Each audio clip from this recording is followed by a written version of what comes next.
Alright, so here we have exercise 7, which is housing bracket 4. Again, we're on the theme of poor kind of 2D drawn sheets, and this isn't actually too bad, but it's not great either.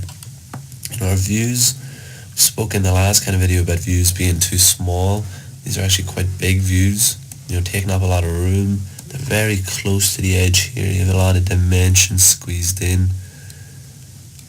Not a lot of space between the two views. You could get confused between them, between whether that's a dimension or actually the outer shape. Again, views maybe crossing over, dimensions crossing over between each other. A lot of hidden lines in there. Maybe a section view would be better.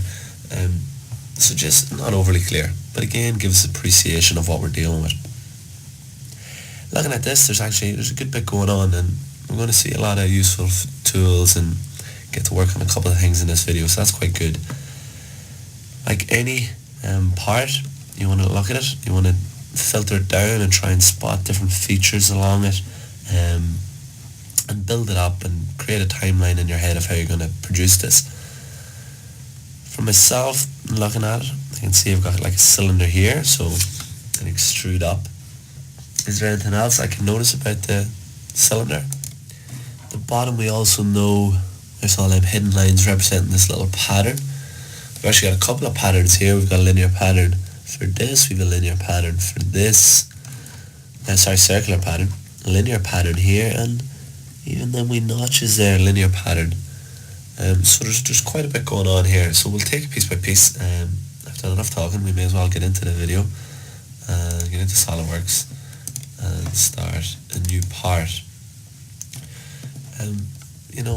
Picking a baseline is always a good starting point.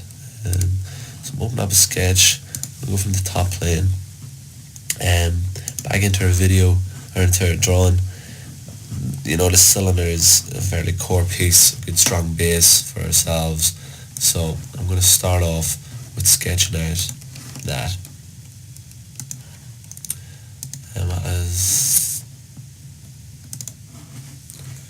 So what is our outer diameter? I zoom in up here. Let's see. We see our outer diameter is 110. Okay, so let's put that in. 110, lovely.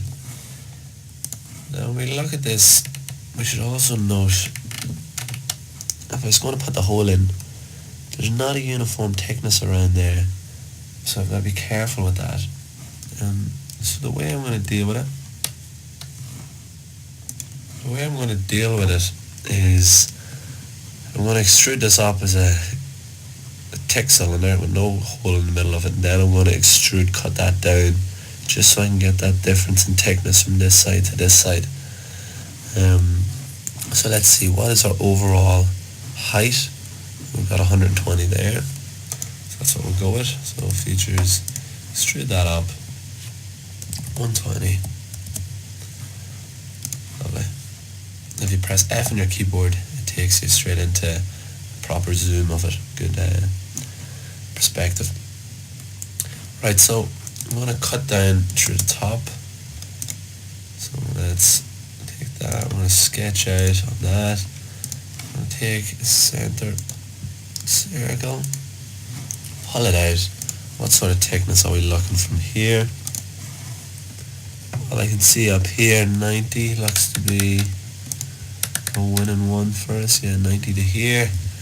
And then do I have the depth that's going to go down? Well, I know I need a remainder of 5 from the bottom. So 5 from 120. Okay. Features, let's extrude, cut that down. 120. You can literally type in the minus the 5, or you can just put in your 115. If anyone has noticed, I actually didn't dimension circle at 90. You can just edit that nice and quickly. 90. Was it 90? It was 90, yeah. Happy days. So now we're left with this shape here. Okay, so we're building it up like